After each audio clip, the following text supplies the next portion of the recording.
J'espère que vous allez bien, j'espère que vous vous portez bien.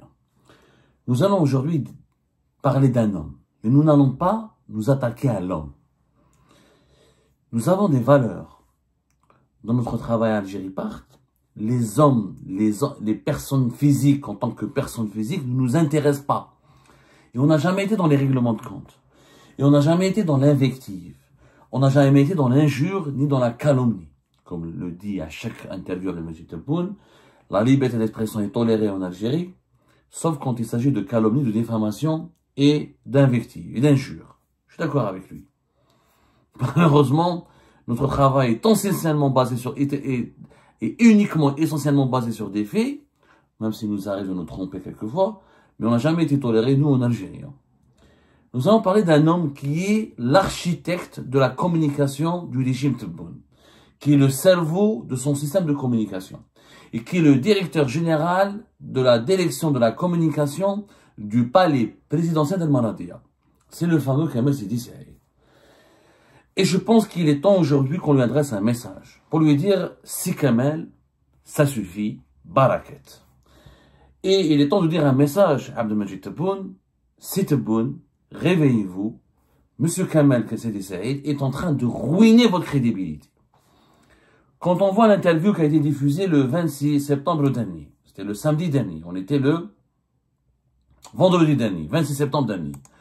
Quand on voit les deux articles qui sont parus dans le soir d'Algérie, le Khabar, hier le 29 septembre dernier, quand on voit tous les couacs qui ont accompagné les prises de position, les prises de parole du président Abdelmajid Tebboune ou de la présidente de la République, ou dans la manière avec laquelle le secteur de la communication dans le pays est géré, je crois qu'on ne peut plus se taire. À un moment donné, il faut qu'on s'élève contre l'incompétence et l'incapacité, aujourd'hui confirmée, de M. Kamel Sidi Saïd, qui est accumulé énormément de pouvoir. On a fait de lui l'un des piliers du système, l'un des piliers du régime Tebboune. Tebboune lui a fait énormément confiance. Il lui donne toutes les prérogatives, tous les pouvoirs, pour des résultats catastrophiques.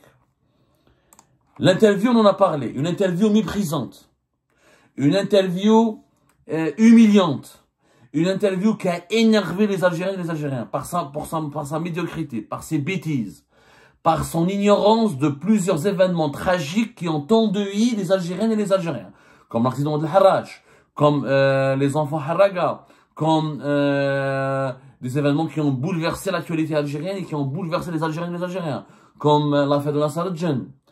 Tebboune, l'organisation de ces interviews, l'organisation de ces prises de parole, les comptes rendus, les relations avec la presse, tout est décidé par un homme qui s'appelle Kamel Sidi Saïd. Il a des adjoints et des collaborateurs en son service, comme Abdelatif Belkhaïm, Abdelwahad Boukrouh, des anciens journalistes, Mouarabizin, des arabophones, chacun leur niveau. Il faut dire la vérité, moi j'ai rien contre personne. Encore une fois, je ne critique pas les personnes. Kamel Sidi Saïd, je l'ai connu personnellement. J'ai bu des verres avec lui, j'ai discuté avec lui, il était consultant je l'ai connu quand il était consultant à Civital, je l'ai connu quand il était consultant avec le groupe Tahkout, je l'ai connu quand il a voulu fonder un site internet, quand il était collaborateur avec l'Expression, je l'ai connu, il était spécialiste du marketing et de la communication, je l'ai bien connu à Alger. C'est un homme affable. Je vous assure que le Kamel Sidi Saïd que j'ai connu, il était affable, sympathique, ouvert d'esprit, fils de bonne famille. Celui que j'ai connu, le Kamel Sidi Saïd qu'il est devenu, après 6 années de pouvoir, après avoir flirté avec le pouvoir, après avoir intégré les hautes sphères du pouvoir, c'est un Kamel Sidi Saïd paradoxalement différent, qui n'a rien à voir avec le Kamel Sidi Saïd que j'ai connu. Et je ne suis pas le seul à faire ce témoignage.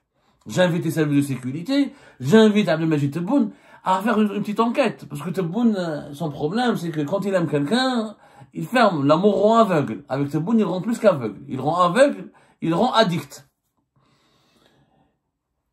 Je ne suis pas le seul à dire qu'il est différent. Kamel Sidi Saïd est un consultant intéressant. Mais le poste de directeur de communication, qui peut aller. Faut dire la vérité, Ejma. C'est pas parce qu'il est sympathique. En Algérie, malheureusement, on utilise la sympathie et la confiance comme simple critère pour nommer des gens à des postes sensibles. Et on oublie que normalement, il y a un critère qui prime au-dessus de tout, c'est la compétence. Kamal Sidi Saïd n'a pas la compétence de diriger la direction de communication du palais présidentiel.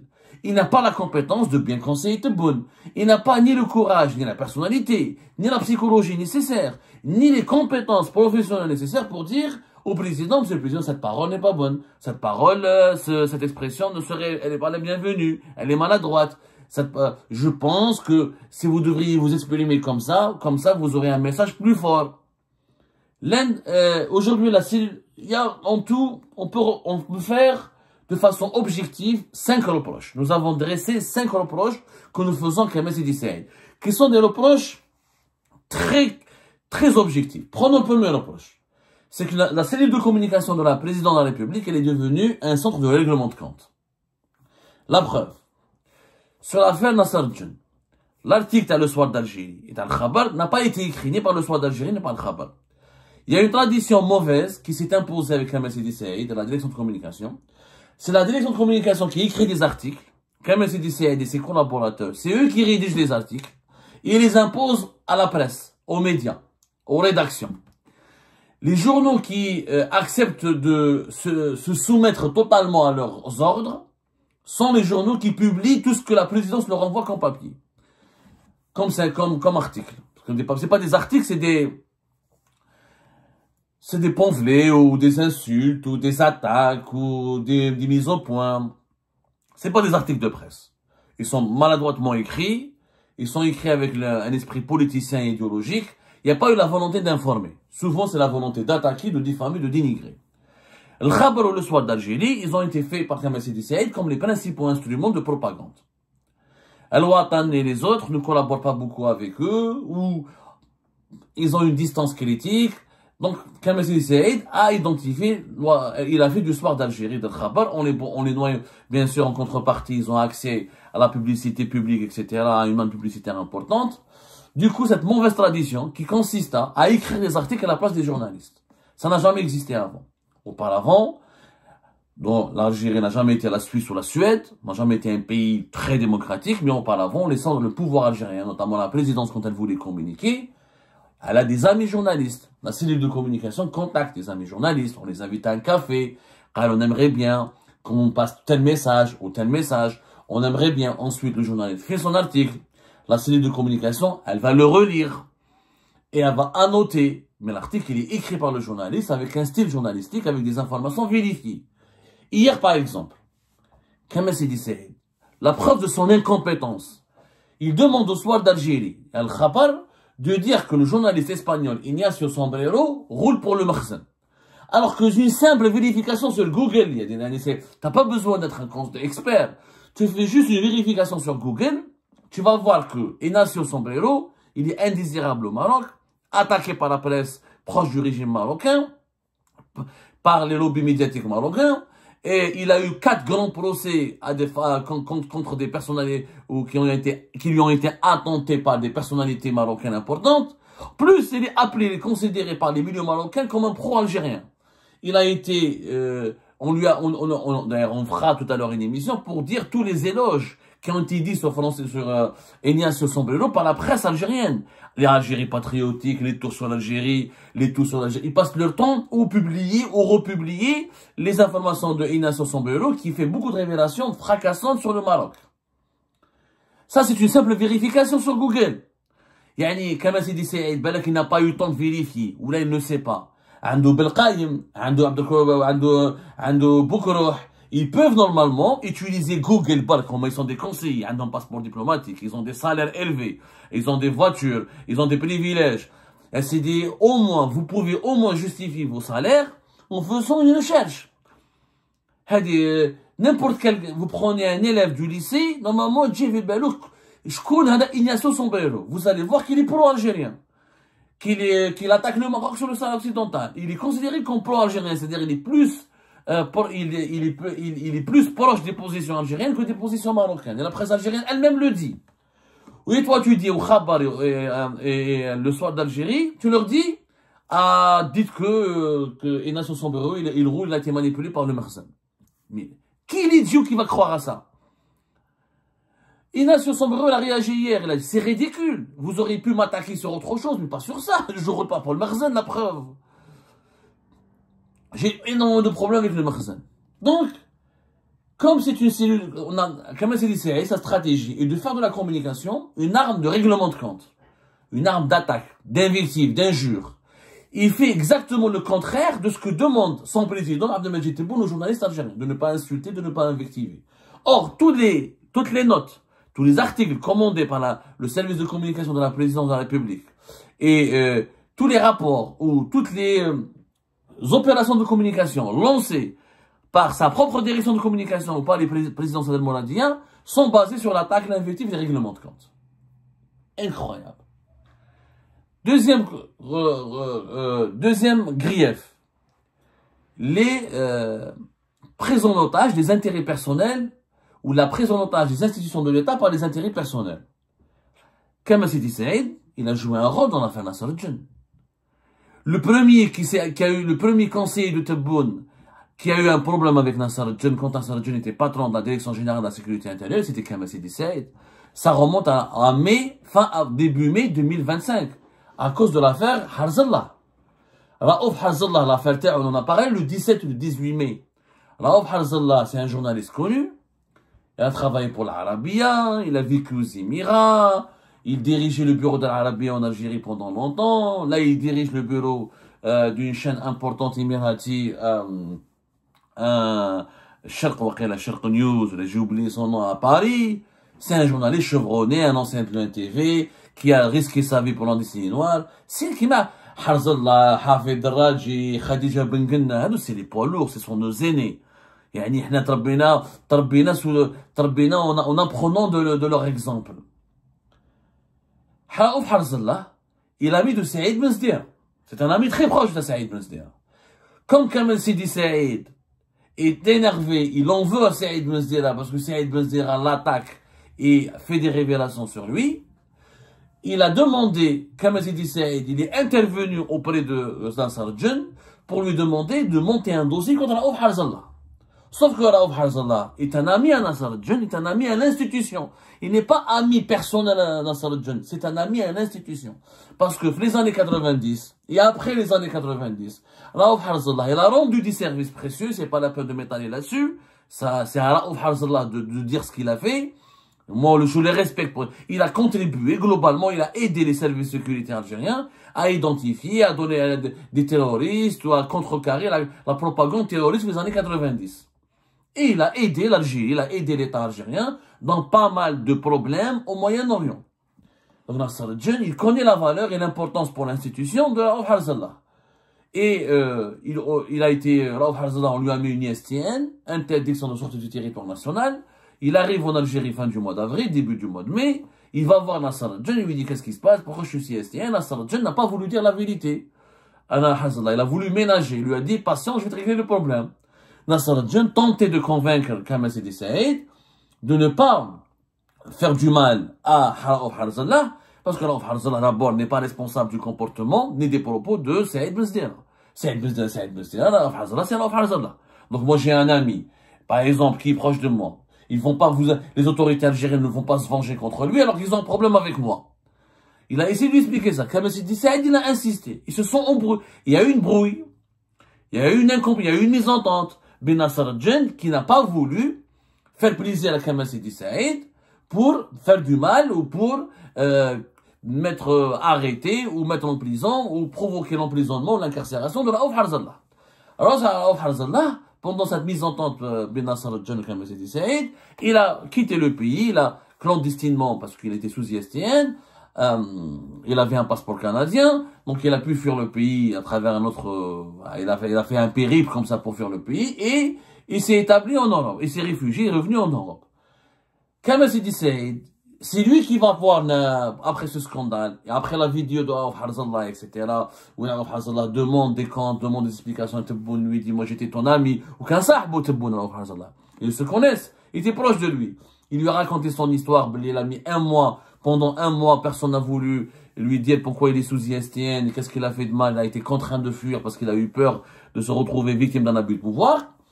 Kamal Sidi Saïd, il va voir Tebboune, il va remonter, il va alimenter, il va convaincre Tebboune que c'est Nasser Djen qui a contribué ou qui a aidé Raouf Harzallah à prendre la fuite et qui l'a fait évader depuis le territoire national, ce qui d'ailleurs n'est pas vrai, parce que Raouf Harzallah s'est pris en charge totalement. Et c'est comme ça que Tebboune a commencé à douter de la loyauté de Nasser Djen. Donc, est-ce que c'est le rôle d'un directeur de communication de demander des enquêtes sur les journalistes? On l'a jamais vu, ni à l'époque de Bouteflika, ni à l'époque de Chadli. C'est la première fois que l'époque en Algérie, que nous avons un simple conseiller. Il n'est même pas conseiller des affaires juridiques et judiciaires, qui est problème. Il n'est même pas directeur de cabinet, il n'est même pas secrétaire général de la présidence. Aucun, son rang de conseiller et de directeur de communication ne l'autorise pas, je le dis bien, ne l'autorise pas à aller demander des enquêtes ou à aller demander au service de sécurité d'emmerder les journalistes. Or, Kamal Sidi Saïd le faisait régulièrement. Il appelait Nasser Djen, Abdelwakil Blam, c'est lui qui a appelé Nasser Djen pour qu'il s'en prenne, lui ou Belkaïm. Il demanda au service secret d'aller arrêter, donc il était sur Abdelwakil Blam. Il donne une liste des journalistes qui sont pas aimés ou indésirables ou qui font l'objet de la colère de la présidence, pour que les services de sécurité, notamment les services secrets, notamment Nasser Djen, parce que, au moins, ils veulent utiliser Antar, parce que arrêter un journaliste, l'emmener au commissariat, ça n'a pas le même poids, ni la même valeur quand on arrête, un journaliste et on l'emmène à la caserne Antar. Ça donne un cachet, la répression elle est plus particulière, elle est plus effrayante et ça donne un cachet politique. Parce que les services secrets vont être utilisés comme une police politique. Cette mauvaise tradition, elle a cessé, puisque depuis l'arrivée de Général Hassan, Général Hassan, Galteboul m'a dit qu'Kamal Sidi Saïd, aucun nouveau conseiller ne m'appelle. Et moi, je ne vais pas, les services secrets ne vont pas courir derrière les journalistes pour un article ou pour un problème personnel avec vos conseillers ou pour un commentaire sur Facebook. Allez voir la police, la gendarmerie, moi, je ferai jamais ça. Ils ont cessé de le faire. Mais, est-ce que c'est honorable? Est-ce que c'est digne de la part de Kamal Sidi Saïd de faire cela? Est-ce qu'on peut dire que c'est quelqu'un de fils de bonne famille quand il va manipuler les services de sécurité, ensuite il va utiliser sa confiance et son rapport de proximité avec le président pour causer des problèmes au chef des services secrets, parce que le chef des services secrets ne veut pas arrêter un journaliste qui a un problème, qui est l'ami d'un autre journaliste ou d'un autre activiste qui publie des informations, qui critique Kamal Sidi Saïd.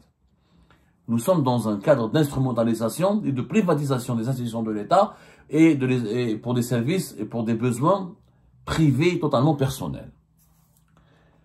La communication de la présidente de la République a été totalement détournée de sa fonction. La télévision, l'APS sont tous devenus des outils de propagande. Et de quelle propagande? Une propagande de qualité, de piètre qualité. Je suis dans l'affaire Saïd Enerza, comment la PS elle a été utilisée pour insulter Saïd Enerza. Je suis dans mon cas personnel, dans l'affaire Algérie, dans l'affaire des opposants algériens. Comment la cellule de communication, tout est décidé depuis la direction de communication du palais présidentiel d'Al-Mouradia. Le NTV, l'APS, comme les journaux semi-privés, ne bougent pas le petit doigt, ne vont pas se lancer dans des diatribes, dans des insultes, et dans des invectives, dans des calomnies. Parce que Tebboune, il diabolise, il interdit les calomnies contre lui, mais ses conseillers et son directeur de communication, Kamal Sidi Saïd notamment, il l'autorise, il le bénit même quand il recourt lui-même aux calomnies contre les détracteurs du régime Tebboune, contre ses opposants. Sben à gogo. Saïd Enerza, ma khalaoulhash. Abdelrazak Moukari, ma khalaoulouch. Abdou Sammar, Saïd Ben Zdira, ma khalaoulnash. Les Zétot, les Chamaboud, les MDZ, ma khalaoulhamch. Donc, quand vous, on utilise, encore une fois, l'APS, le NTV. Rappelez-vous l'affaire Algérie Part. On a un documentaire à l'NTV sur des personnes qui a informé. Et Benchir l'a fait, oui, c'est Benchir. C'est Farizine Benchir. Mais qui lui a demandé? C'est la présidente de la République.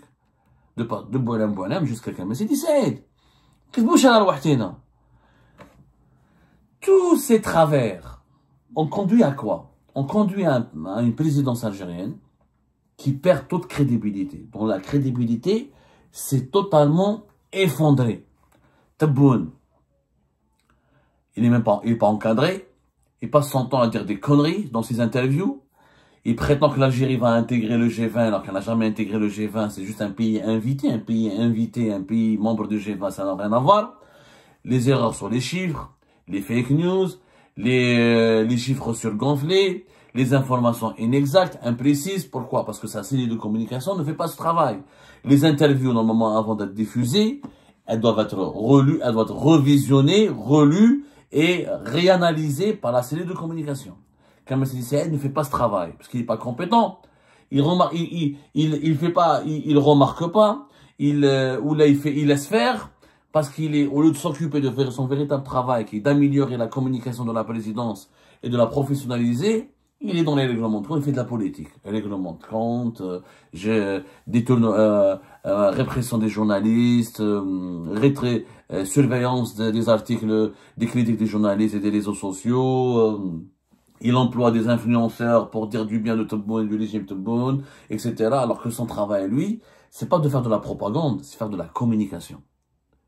La présidence algérienne aurait pu prendre des lobbyistes, elle a le droit de prendre des lobbyistes pour promouvoir une bonne image. Mais ça, c'est pas son directeur de communication. Son directeur de communication doit d'abord professionnaliser et moderniser son système de communication et ses outils de communication. Ce qui n'est pas du tout le cas. Ce qui n'est pas du tout le cas. La gestion catastrophique des réseaux sociaux de la présidence de la République, etc., etc. Alain Choufou, le résultat.